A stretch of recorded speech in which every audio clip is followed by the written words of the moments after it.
Thanks, Carol. I am really delighted to have a chance to talk with you this afternoon about the work that my colleagues and I have been conducting now for the last 35 years. I'd like to give you an idea about how I personally got involved in this work. I got involved in it in 1970 when I finished up undergraduate school in Baltimore and went to work at the Union Square Daycare Center on West Lombard Street. I was a product of the 60s. I thought that if I could just help poor preschoolers get off to a really good start, that they'd have a better chance of succeeding in elementary school and later on in society. But it soon became clear to me that for a lot of the children in my classroom, it was already too little and too late. One little boy was compromised pretty significantly because of his exposure to alcohol during pregnancy. He was being cared for by a really heroic grandmother. He couldn't talk, he gestured. I suspected that there was a little girl in my classroom who was being sexually abused. There was one boy I witnessed being slapped around on the face on the front steps of our center. One little boy couldn't sleep at nap time because if he wet himself, his parents would beat him for having wet himself when he slept. So there were just, for me, one of the things I realized was that we needed to try to do a better job of working with parents. And so I created a parent group meeting for parents to attend while the children slept in our classroom. And the striking thing for me was that it was all of the parents of the children I was least concerned about who showed up at the parent group meetings. I never saw the parents of those I was most concerned about. So and so I knew we needed to do something to work with parents, but I also realized that that it's not enough to simply point our fingers at parents.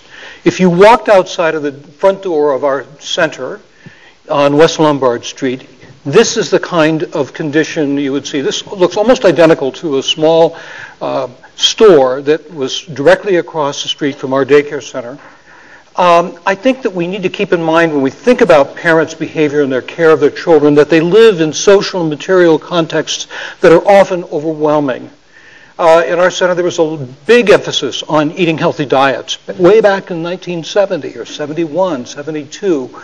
But if you walk within miles of the center where we were, where this center was located, there were no sources of fresh fruits and vegetables or healthy food. It's this kind of place that was available that served as a source for food for poor people living in inner city Baltimore.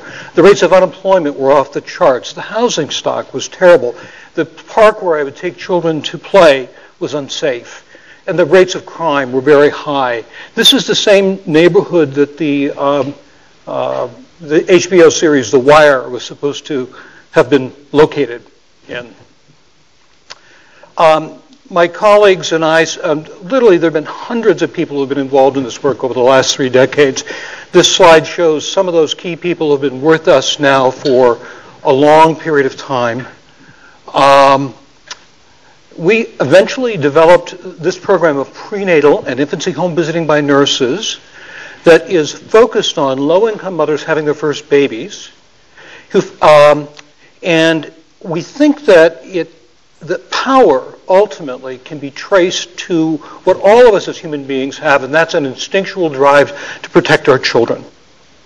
And the nurses in this program activate and support parents' instinctual drives to protect their children in very concrete and specific ways that I'll show you in just a moment. And I think that one of the other reasons that the program, as you'll see, has been reasonably or quite successful actually, is that there is clarity about what the nurses are trying to accomplish, clarity about what kinds of behavioral and objectives need to be accomplished, and the methods that nurses use, which are today people would refer to as motivational interviewing kinds of strategies that are focused on building a sense of collaboration around protecting one's children and supporting what parents themselves want for themselves and their children. That kind of clarity and method resonates, I think, really deeply with the kind of fundamental training that nurses have in nursing education.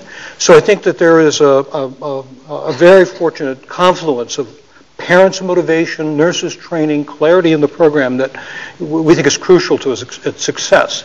The nurses have three major goals. The first is to improve the outcomes of pregnancy by helping women improve their prenatal health. And the second is to help parents improve their children's subsequent health and development by helping them provide more competent care of the baby in the first 2 years of life.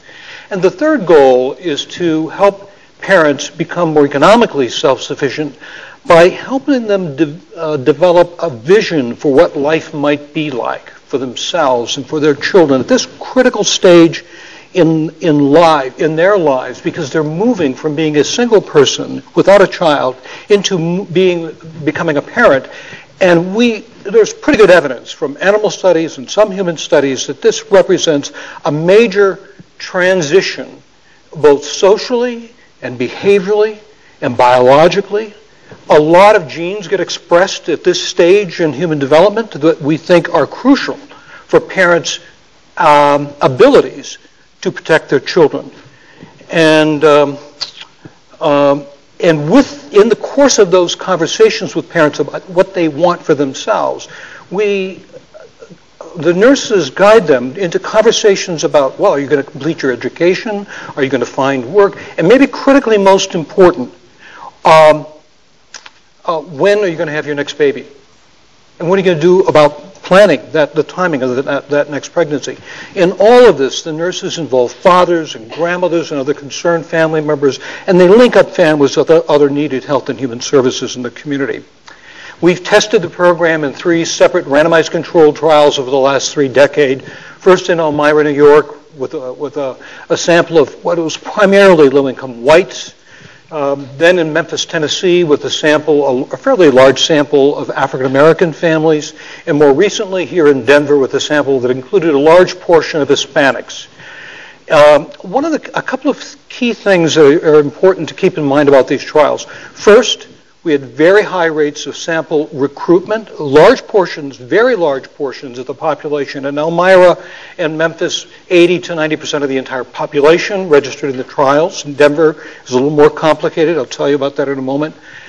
In Elmyra and Memphis, and we had very high rates of sample retention over long periods of time, over 80% on average of those participants who were originally randomized have stayed with these trials for decades, in the case of the first 2 studies.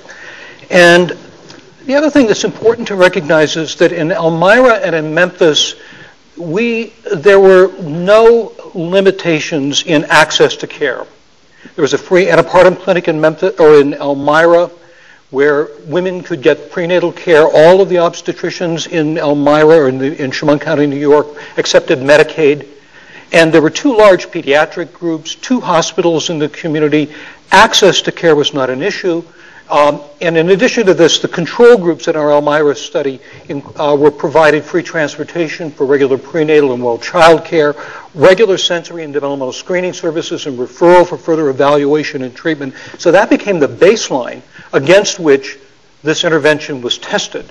And there were essentially three groups in the Elmyra study. One that received that set of services that I just described for you, another group that received prenatal home visitation alone, and the second group that received prenatal home visitation following through the child's second year of life. We conducted our first replication of this study in Memphis because, again, access to care was not an issue. And we would have, and because of this, there was a coherent system of prenatal and well child care that was community-wide, and there was only one hospital to which children were taken for emergency care and hospitalizations, Levana Children's Hospital. Again, we provided free transportation for for women to get in for prenatal care in case prenatal care was gaining access or making use of that universal system that was available. Wouldn't be a barrier.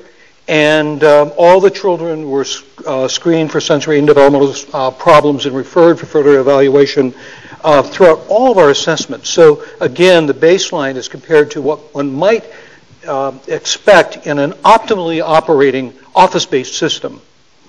And then in Denver, it was more complicated because 21 separate antepartum clinics, 14 separate hospitals.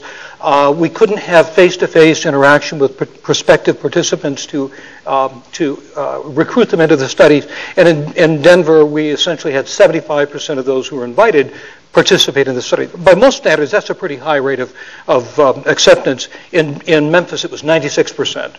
In Denver, area in Elmyra, it was more like 80% among whites, 90% among blacks, very high rates of acceptance. And in Memphis, it's important to know that this study was carried out. The intervention itself was carried out through the Memphis Shelby County Health Department. So this is close to what we might call an effectiveness trial. That means it's close to what one might imagine a program like this being delivered like in real community context. So keep all of that in mind as we go through this. This slide shows the major findings that we have confidence the program can affect because we've seen replicated effects with different populations, living in different contexts at different points in U.S. social and economic history. We are confident that the program can help women improve their prenatal health, especially cut down on the use of tobacco, which we all know is a leading contributor to prematurity and low birth weight. We also found significant improvements in women's diets, significant reductions in the rates of pregnancy-induced hypertension. We've seen significant reductions in children's injuries, and I'm going to turn up the microscope with us on injuries in just a moment. But we've seen significant reductions in the rates of subsequent pregnancies and greater intervals between the births of first and second children. We've seen significant improvements in women's employment in the second year of the child's life. In our first two trials, significant reductions in families' use of welfare and food stamps derived from both self-report, but especially in our Memphis study, administrative data from the state of Tennessee.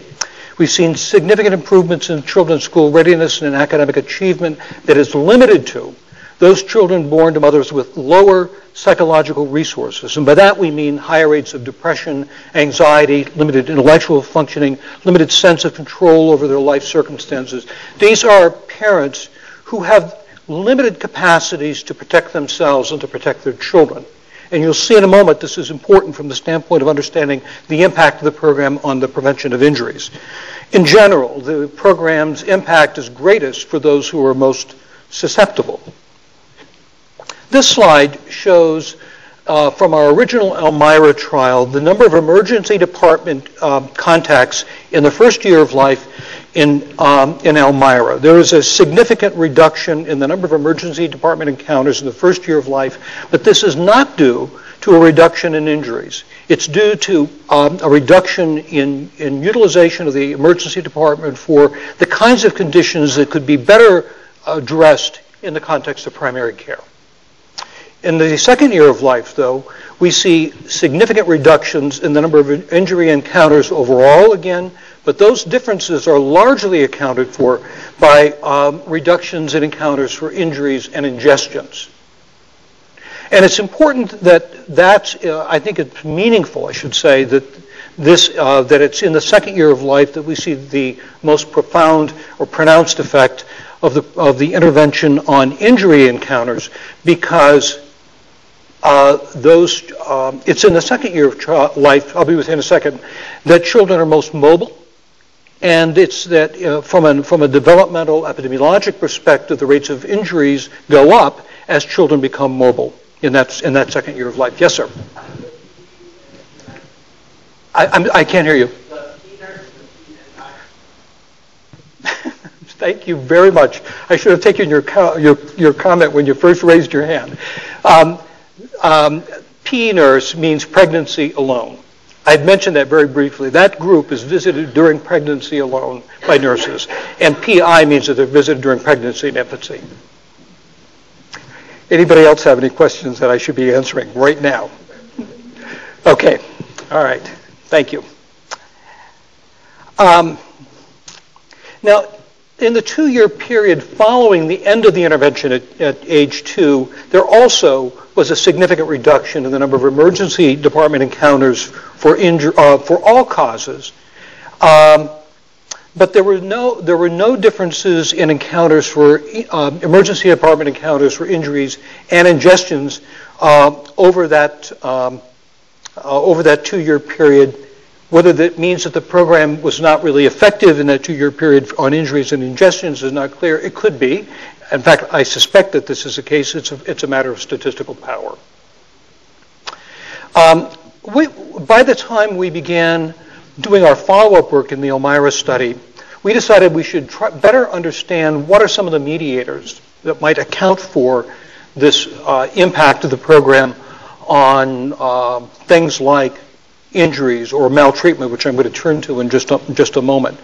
We had independent observers go into the home as part of our assessment procedure and observe the safety of the home environment. And you can see by this slide that that control group homes had more hazards at both 34 months of the child's age as well as 46 months of the child's age. So we believe that part of the impact of the program on injuries is mediated by parents becoming concerned about their children and creating safer home environments. But we believe that that's not the whole story. I think that part of what we're talking about here is helping parents become more confident in their management of their children's behavior and protecting their children. And part of this has to do with a reduction in neglect, and we think that probably is also connected to a reduction in abuse. And we'll pick this up in a moment. 15 years after the birth of the first child, based on state central registry of records for families where they had moved throughout the entire country, there was a 48% reduction in the rates of state verified reports of child abuse and neglect, substantiated cases of child abuse and neglect. This treatment control difference is more pronounced among those families where there was more concentrated social disadvantage. Okay? We're pleased with 48%. We also asked the question, why is it that we're not doing an even better job? So this slide shows the essential findings from a study that was led by my colleague John Eckenrode at Cornell. They examined that sought to understand why is it that we're not having even greater impact. And the key finding from this report in JAMA was that in households where there were moderate to high degree levels of intimate partner violence, the treatment control difference in rates of state verified reports of child abuse and neglect attenuated. So that told us early on that we needed to do a better job of equipping nurses to both understand and address intimate partner violence in the home. Okay. We also found and reported both at age 15 and 19 that there were significant reductions in children's arrests through age 15, but by age 19, there also was a significant reduction in arrests, but on the part of the children. But this effect was limited to, in the second half of adolescence, as you can see in this slide, to females. These curves that you see here are essentially the kind of age crime curves that you see throughout the world. It's when children get to mid to late adolescent that crime jumps way up. We see these effects most pronounced, especially in the second half of adolescence, for females. And we don't really have the full explanation for that. But we're working on it. In our Memphis Replication study, given the fact that the effects of the program in Elmyra were more pronounced for families where there was concentrated social disadvantage, we focused our recruitment on the population of families in Memphis where there was concentrated social disadvantage. So 92% of the sample in Memphis was African American, almost all unmarried, high rates of family poverty. 85% or so were at or below the federal poverty guidelines. About 2/3 of the registrants were teenaged or less than 19 years of age at the time that they registered in the study. And these were families who were living in some of the most disadvantaged neighborhoods in the country. 2.4 standard deviations above the national mean in terms of neighborhood adversity. The top 1,000ths of neighborhood adversity in our country. So it's important for us to keep that in mind as we look at the findings that I'm about to show you here. Overall, in the first 2 years of life, there was a significant reduction in the rate of injury encounters of all types for nurse-visited children compared to those randomly assigned to the control group. In this study, there was a group that was visited during pregnancy alone, but we didn't follow them postnatally because of cost and so forth. And they were randomly assigned and so forth. So in any case, significant reduction, not as large as what we had seen in our Elmyra study. It's in this slide, though, kind of emphasizes a finding that I thought I had slides for from Elmyra, or from Memphis, or from Elmyra, but you'll have to take my word for it.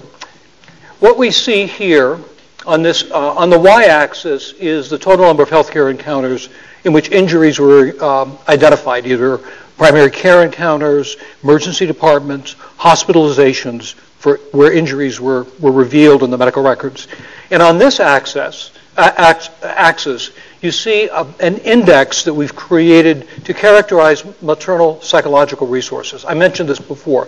This is an index. These are standard, these are Z-scores, some are average Z-scores of mothers' depression and anxiety, intellectual functioning, and sense of control over her life circumstances. And what we see here is that in the control group, the number of injury encounters goes dramatically up in the control group, but not in the nurse-visited condition. So that overall 25% or so reduction in injury encounters in the first 2 years of life is really concentrated in those children born to mothers who were least capable, according to this index, of managing the care of their children and living in concentrated social disadvantage. Is that clear to everybody? Okay. And we see in the same 2-year time period a significant reduction in the number of hospitalizations in which injuries were revealed from the reviews of medical records. This represents about an 80% treatment control difference in the number of hospitalization days hospitalized with injuries. And just to keep it, what I didn't emphasize earlier is that twice as many families were assigned to the control group as the nurse-visited condition. So it's going to be important in interpreting these raw numbers with those differences in denominators in mind. There were 3 children in the nurse-visited condition who were hospitalized in the first 2 years of life with injuries. All 3 of these children were 12 months of age or older. So they were not creating risk for themselves because, they were creating risk for themselves because of their increased mobility. And 2 of these 3 children picked up things on the ground and ingested them. Okay. Here are the corresponding diagnoses for children in the control group. Now, 44% of the children in the control group were hospitalized before 6 months of age. 58% of the children in the control group were hospitalized with serious trauma, fractured skulls, bilateral subdural hematomas, broken long bones, the kinds of conditions that people who were involved in the assessment of child maltreatment would be sending up red flags. We were unable to look at the records of Child Protective Service records in Tennessee because first the state wouldn't release the records to us, and then we learned later that one of the reasons they wouldn't do that is that the record-keeping system in Tennessee, as well as other states, at this point in development was broken. In our country's history was broken, many states. And even the effects in Elmyra on maltreatment need to be understood in terms of nurses being mandated reporters. So if they suspect maltreatment, they're required by law to report those to Child Protective Service agencies.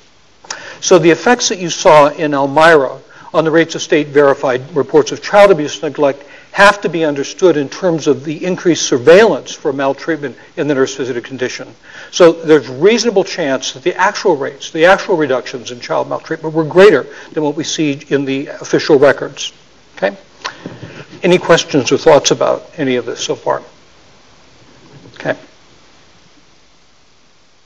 And this same pattern held up when we looked at mother psychological resources and numbers of days that children are hospitalized with injuries and ingestions. In the control group, there's a dramatic increase in the number of days that children are hospitalized with injuries and ingestions. Not so in those, there are only 3 cases of hospitalization with injuries and ingestions in the nurse-visited condition. This particular finding needs to be understood in the context of this being an infrequently occurring outcome. But it's consistent. And what's also consistent, which I don't know, Sarah, what I did with my slides. I think I dreamed that I put this other one in from Elmyra. But there is a pattern that is very much like this from our Elmyra trial as well. And that is, in our Elmyra trial, we only used maternal sense of control over her life circumstances as a potential moderator of treatment impact, as we see here with the broader construct of psychological resources. Sense of control or mastery over life circumstances is one of the elements of the psychological resource index that you see in that's incorporated into this y-axis variable, or x-axis variable. The point is that the pattern is consistent from Elmyra to Memphis. It's when mothers have fewer resources to manage the care of their children that their children are at greater risk. By the way, this pattern holds in Elmyra for child maltreatment as well. Okay.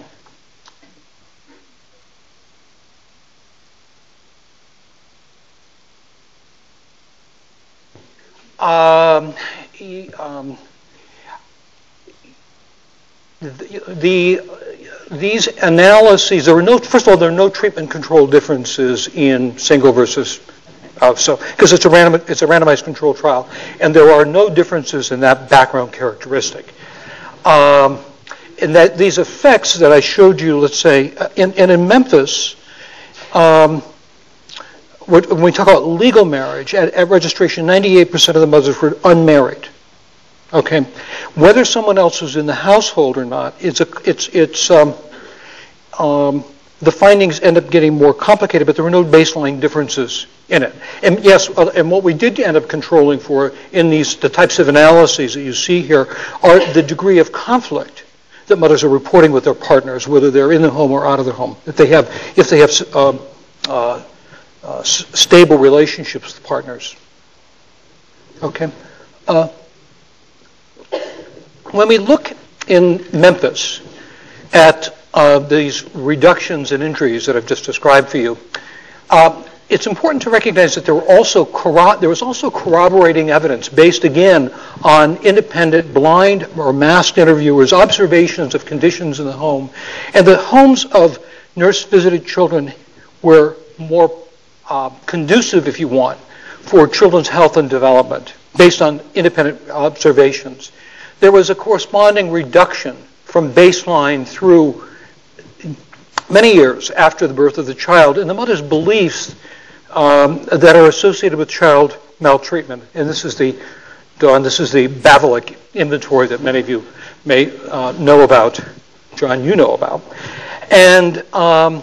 And what's interesting is that in separate observations of mothers' interaction with their children, nurse-visited children, and especially those born to mothers with low psychological resources, were more responsive to their mothers. There were no differences in the mother's behavior in these observations, and we think that's partly because they knew they were being observed, but the babies were more responsive to their mothers. And I think that's it gives some clues about what may be going on here.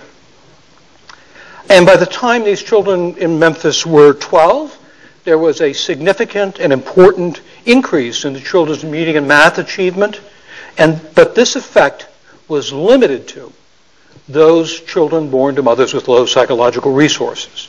There were no treatment control differences in children born to mothers with higher psychological resources, and on average they tended to be functioning better than their low psychological resource counterparts. So essentially what's happening is that the nurse-visited children are getting closer to their counterparts who were born to mothers with high psychological resources. And we see at age 12 a significant reduction in children's use of substances and significant reduction in children's self-reported symptoms of depression and anxiety that cross the borderline or clinical threshold for depression and anxiety by the time that the children are 12.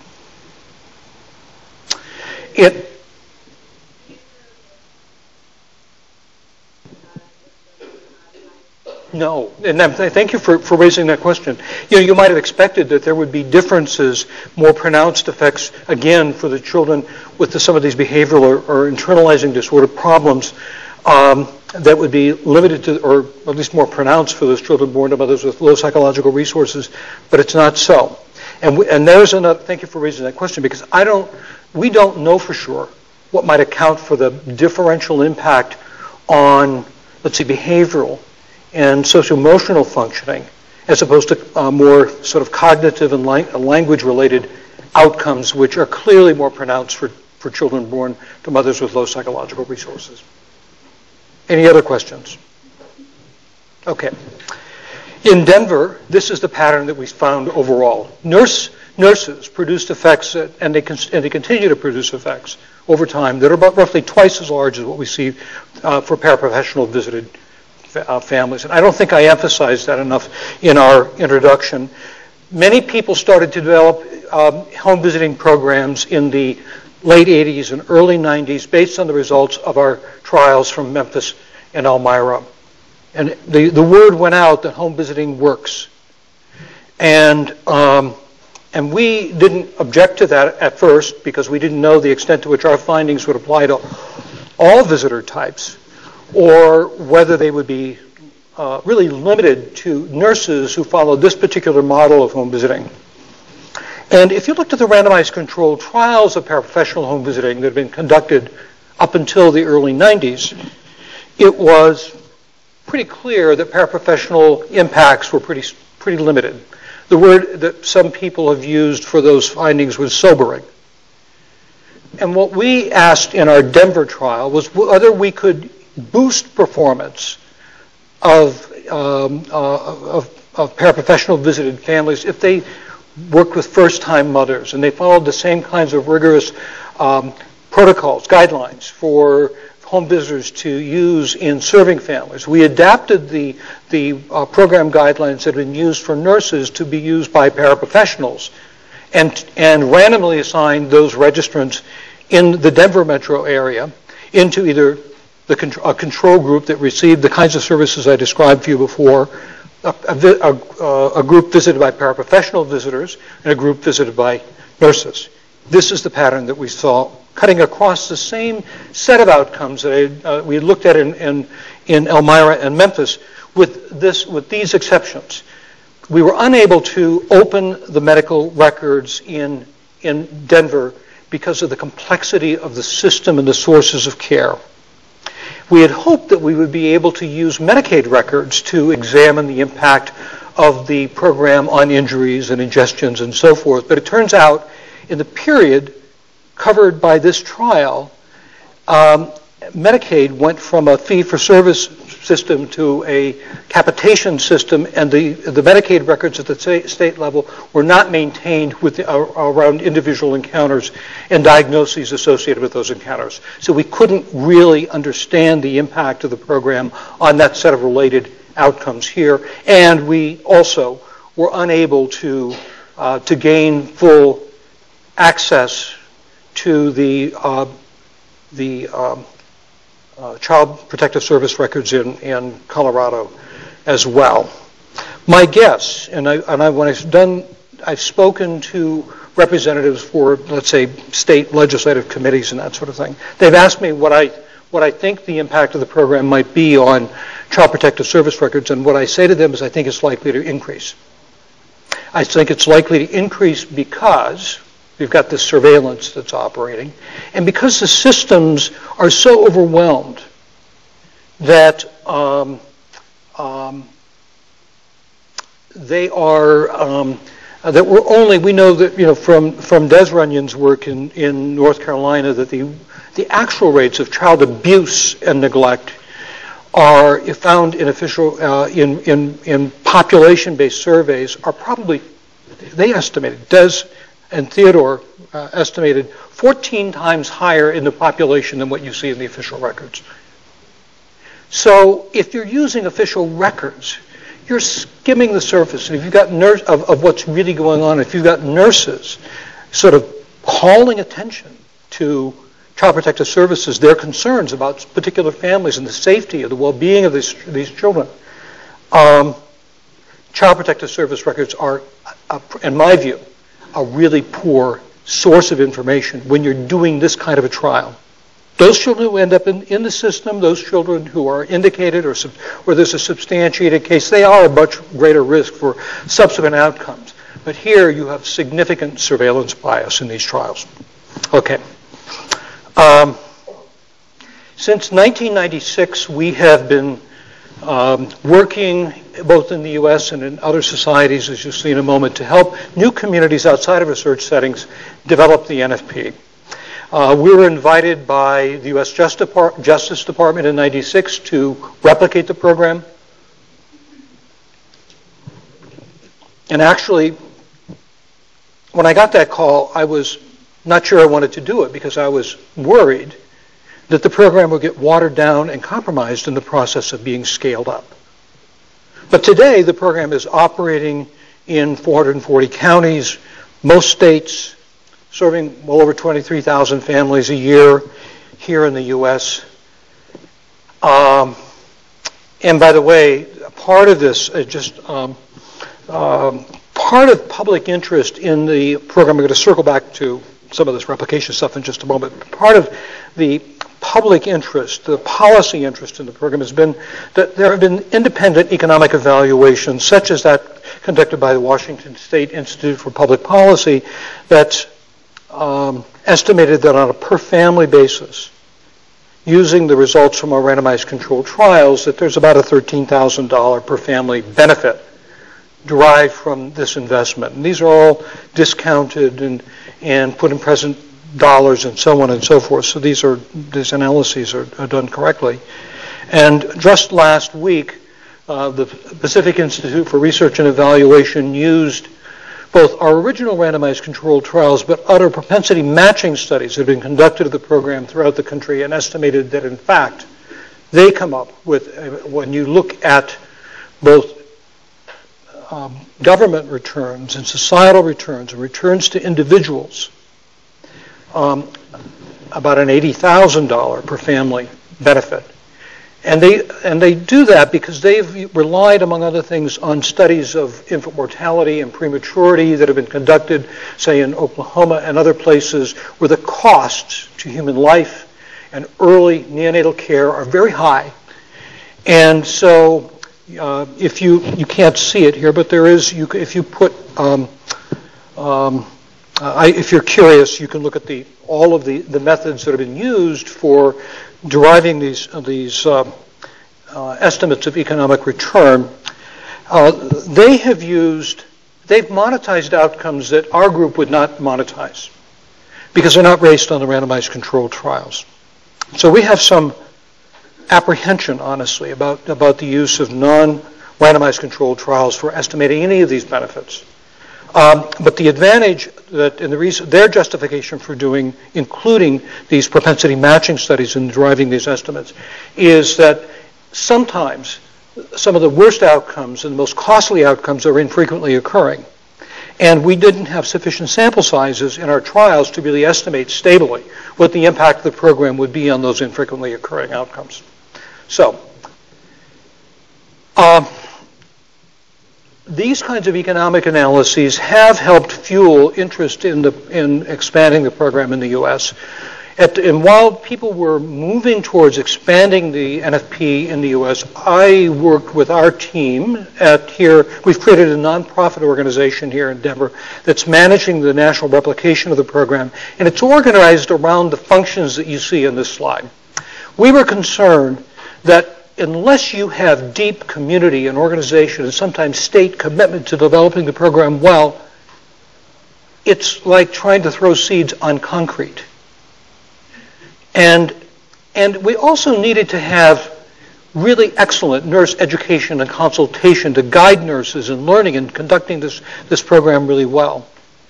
And we, over the years, have operationalized the program in detailed visit-by-visit guidelines that help give nurses the kind of guidance that they need in dealing with our often very complex family situations and maternal situations. We've created a web-based information system into which nurses and sites enter data on a visit-by-visit basis. And it allows the program to be, nurses administer surveys at baseline and at periodic intervals during pregnancy and postpartum to monitor maternal and child health and to compare those aspects of maternal and child health to maternal and child health outcomes that were achieved in the original trials. That information is used to create a foundation for continuous quality improvement and identification of program vulnerabilities. Because we actually believe, first of all, the program wasn't conducted, let's say, with Native Americans or with all types of families in the U.S., and we also know that the program needs to be improved. Remember the limitation I mentioned about intimate partner violence. So we've taken it upon ourselves to try to dig in to making the program itself more effective. And while this was being done, just in December, one of the propensity matching studies that has been conducted at the NFP here in the U.S. looked at injuries in Pennsylvania. They looked at essentially 5,000 participants in the program in Pennsylvania and compared them to nearly 17,000 non-participants. And of course, NFP participants were at much greater risk. But when you look at the actual injury encounters, in this case it's emergency department encounters, NFP visited families had slightly higher rates of injury encounters than their counterparts in the control group. And this was of concern to us. So among the things that, usually when I look at propensity matching studies, I worry that those who enroll in programs like this are going to be better functioning than their counterparts who, for whatever reason, don't participate. So the bias, my inclination is to always treat with skepticism propensity matching studies because I believe that there is a bias in favor of the hypothesis. At the same time, we know that in the counties, the program is in many of the counties in Pennsylvania, that in some counties at least, families, providers, sources of referral identify families that are at very high risk, and they make sure that those families get into the program. So there's a bias that is against the hypothesis. And so propensity matching studies can only be done with measured characteristics. So it may be that the program is not producing the same kinds of effects on real injuries in Pennsylvania that we'd seen in our original randomized controlled trials. But here's a piece of information that I think we all need to keep in mind. One of the things that we discovered when we tried to understand this report that came out of CHOP, the University of Pennsylvania Department of Pediatrics, was that in selected counties throughout the state, including Philadelphia, Lancaster, and places, access to primary care was limited during the study period. So we had reports that mothers who were, part of the program involves, let me just step back, part of the program involves teaching mothers to call the physician or to go to the physician's office when you got a concern about this bump on your baby's forehead that had just occurred. But if you have limited access to primary care and they are funneling you into the hospital emergency room because they're not open or they're not taking calls, then those, if we're activating parents' concerns about their children's well-being, they're going to show up at that emergency department. So I don't mean to minimize this set of findings that you see here, because it's quite possible that the program's impact does get attenuated as it gets rolled out in hundreds of communities around the country.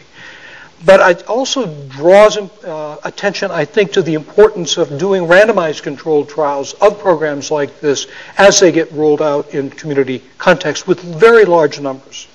And that's exactly what's happening now at the federal level.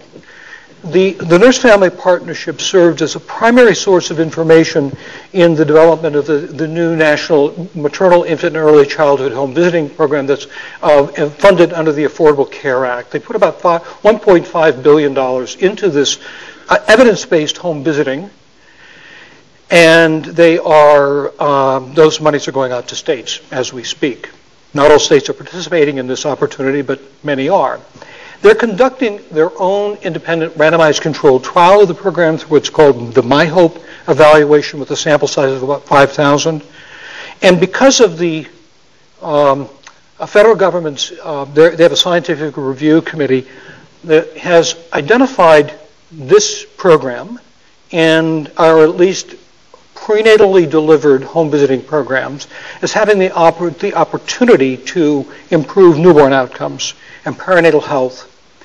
They have now funded, or they're starting, what's called the Strong Start trial with a sample size of about 20,000, or 20,000 is the end that they're using, that calls for the randomization of participants into either the NFP or control group, or another program, paraprofessionally delivered program called Healthy Families America, or control group. So probably in each of these two programs there will be separate randomized controlled trials with sample sizes of about 10,000 each, with follow-up relying on Medicaid records through the first year of the child's life. The experience in Pennsylvania has driven home the importance, I think, of making sure that we really understand in interpreting these data access to care, right? Yes. I'm going to really, yes, Ann.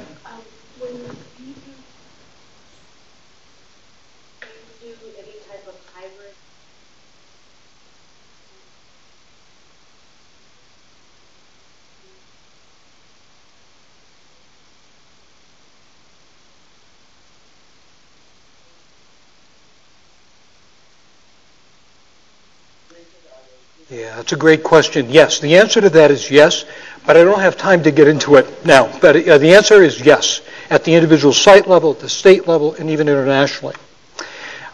International replication, we've been invited by England, Scotland, Northern Ireland, the Netherlands, places in Canada, Australia to serve Aboriginal families to set up the program in those contexts. We've said we would do it, but we cannot guarantee at all that the program is going to produce beneficial effects. We believe that the program needs to be adapted and tested in separate randomized controlled trials in those societies, and that they need to do those trials independently of us. And we also are focusing on making the program itself better, because we know this program will always be a work in progress, and we're not only talking about continuous quality improvement, we're talking about going back to the basic program model itself, tearing apart this engine and figuring out whether we want fuel injection as opposed to that old carburetor. And so we're looking at the kinds of things that you see on this slide here to make the basic program itself more effective. And we've got a whole sort of framework for making decisions about how to improve the program itself, and even with some now under the leadership of Janelle Sheeter, we've even gone beyond doing some of this work in home visitation programs and taken some of the elements of the program and now developed and Janelle is developing and testing it in a group-based primary care model. In either case, that's it. I apologize for taking up so much time with the formal presentation. We have about 30 seconds to talk. Yes.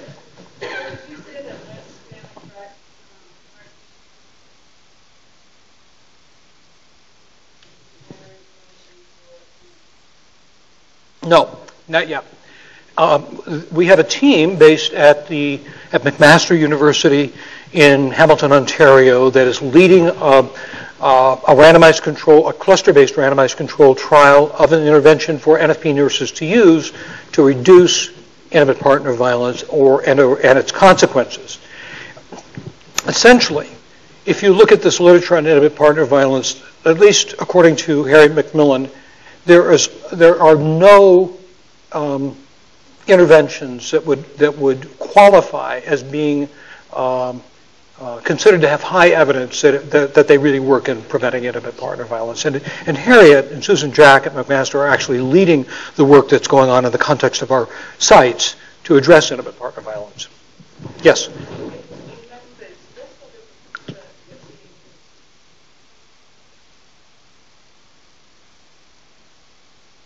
Yes. Yes, absolutely. But mostly, it was, and actually this is really, I think, the most important part of it, there was a reduction in closely spaced subsequent pregnancies. Long-term completed family size was not affected, but there was a reduction in additional births and pregnancies in the first 2 years following birth of the first child. We know that closely spaced subsequent pregnancies increase the risk for prematurity, low birth weight, mortality. And some evidence suggests even later crime and delinquency, people think because of the competition that closely spaced children have with one another for limited parental resources. Other thoughts or questions? Yes, Carol? In terms of the injury part, were the nurses in their visiting, were they specific things they were asked to address? Yes. Or was it more, can you say a little bit more about that? Yes, thank you. Yes, there is a whole injury protocol. And it boils down to two pieces. One of them is helping parents understand their children's development and what the particular risks are for children at varying ages. And to create, and the corresponding piece of this is to, as children start to become mobile, to promote self-regulation so that children are less able, I mean, so they're protecting themselves, but it has a lot to do with just the quality of caregiving. The second piece, though, is nurses do assessments of home environments with parents in their home, and they say, the biggest risk for injury, death, or injuries to children is fires. Let's make sure you have a fire extinguisher in your house. Let's make sure that this unprotected stairway or open window is got protection on it, et cetera. So they go through, they do assessments of home environments. It gets a little complicated because in but a substantial number of families, mothers aren't always in control of those. Mothers may not be the people who control the resources in households. So if you've got a young mother who's living in, she's homeless essentially and living with an aunt or friends, it's intrusive for this nurse to say, you got to change these, it could be interpreted as you got to change these living conditions when the mother is there living in that environment at the good graces of her friends or family. Well, and also lower income families who are living in Exactly. So nurses are really advocating for the families and looking at all of these levels of influence. And I just need to tell you this one story. In one of the counties in Pennsylvania, young women, parents were homeless, living in cars, under freeways, that sort of thing. And the nurses went together with a local bank and a church to create low-income housing for mothers who were in the NFP and those who were victims of domestic violence. And that just, for me, it drives home the kind of power and the passion that these nurses have and the kind of depth of their thinking about what families are needing and the kinds of conditions that vulnerable families are living in our society. John. Congratulations on getting a fascinating study. Mm-hmm. Incredibly complicated.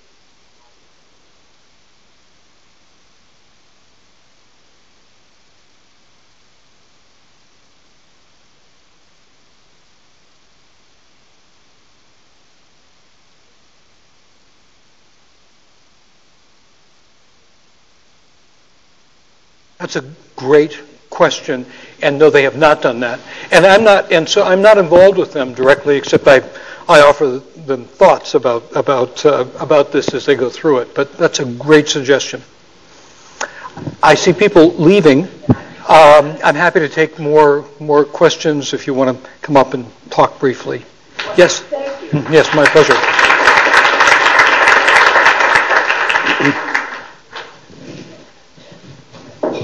Please keep talking as long as... Yeah, I'm happy to do this even in this venue, you know, I know, but I also understand that you've got to go.